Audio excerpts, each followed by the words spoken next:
ഇതേപോലെ ഒരു ബോട്ടിലുണ്ടെങ്കിൽ നമ്മൾ എന്ത് ചെയ്യുന്നത് വെച്ചാൽ നമ്മൾ ഇതിൽ കത്തിയോ സ്പൂണോ ഒക്കെ ഉപയോഗിക്കാനായിട്ട് നമുക്ക് അടുക്കളയിൽ പെട്ടെന്ന് ഉണ്ടാക്കിയെടുക്കാൻ ഒരു ഐഡിയ ആണ് കേട്ടോ. അതിനായിട്ട് കത്തിയാണ് ഞാൻ ഉപയോഗിച്ചുള്ളത്. കത്തിയോ കട്ടറോ ഒക്കെ നമുക്ക് ഉപയോഗിക്കാം കേട്ടോ. അപ്പോൾ ഈ കത്തി എടുത്തിട്ട് ഇതിൻ്റെ ചുറ്റിനും ഇങ്ങനെ കട്ട് ചെയ്തെടുക്കുക. അത് നമ്മൾ കത്തിയാണോ സ്പൂണാണോ എന്ന് എടുക്കുന്നതെങ്കിൽ അതിൻ്റേതായ അനുസരിച്ച് നമ്മൾ വലിപ്പത്തിനനുസരിച്ച് നമ്മൾ കത്തി വെട്ടിയെടുത്താൽ മതി. അപ്പോൾ നമ്മൾ ഇതിങ്ങനെ ഇവിടെ നിന്ന് ഇങ്ങോട്ട് വെട്ടുമ്പോൾ ഇവിടെ നിന്ന് ഇങ്ങോട്ടുള്ള പകുതി ഭാഗം ഇങ്ങനെ കട്ട് ചെയ്യാണ്ട് ചുറ്റിനും നമ്മൾ കട്ട് ചെയ്തെടുക്കാം കേട്ടോ.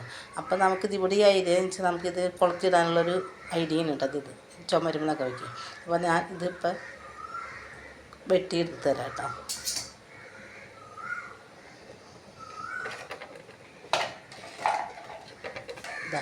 ഇതേപോലെ ഉണ്ടോ.